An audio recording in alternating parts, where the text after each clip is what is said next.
டேய் இடும்பவனம் கார்த்திக், உனக்கெல்லாம் வெக்கம் மானம் சூடு சொர்ணம் எதுவும் இல்லையாடா? ஏன் இப்படி டிவிக்கே மேலே இவ்வளோ வன்மத்தை கக்குறீங்க?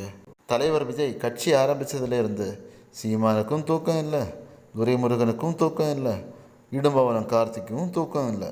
கடைசியாக நடந்த எலெக்ஷனில் சீமான் வாங்கின 8% ஓட்டில் தளபதி விஜயோட ரசிகர்கள் ஓட்டும் அடங்கும். இப்போது அந்த ஓட்டும் அவரை விட்டு போயிடுச்சு. தளபதி விஜய் கட்சி ஆரம்பித்தப்போ விஜயன் தம்பி தம்பின்னு கூவிட்டு இருந்த சீமான் இப்போது அண்ணனாவது தம்பியாவது அப்படின்னு சொல்லிட்டு கதறிட்டு இருக்காரு. சரி, நம்ம கண்டென்ட்டுக்கு வந்துடுவோம். டே இடும்பவனம் கார்த்திக், உனக்கு எதுக்குடா இந்த தேவையில்லாத வேலை?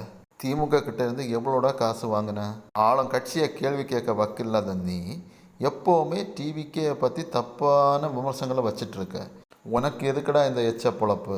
சமீப காலமாக திமுக அதிமுகவை எதிர்த்து ஒரு போஸ்ட் போட வக்கில்ல, ஆனால் டிவிக்கே எதிர்த்து ஒரு நாள் 5 முதல் 10 போஸ்ட் வரைக்கும் போடுறீங்க. நீங்கள் மட்டும் இல்லை, அந்த மஞ்சப்பொடி துரைமுருகனும் சேர்த்து தான் சொல்கிறேன். ஆனால் நீங்கள் இப்படி பண்ணுறதுனால டிவிகேக்கு எந்த நஷ்டமும் இல்லை. நீங்கள் திமுக கிட்ட காசு வாங்கினது எல்லாருக்குமே இப்போ புரிஞ்சிருச்சு. என்னைக்கு நீங்கள் முதல்வர் ஸ்டாலினை போய் பார்த்தீங்களோ அன்னையிலேருந்து நீங்கள் கதற தொடங்கினது இன்னைக்கு வரைக்கும் அந்த கதரை நீங்கள் விடவே இல்லை. அப்போ பேமெண்ட் எவ்வளோ வாங்கியிருப்பீங்க? 2026 தேர்தலோட நாம் தமிழர்னு ஒரு கட்சி தமிழ்நாடை விட்டே காணாமல் போயிடும்.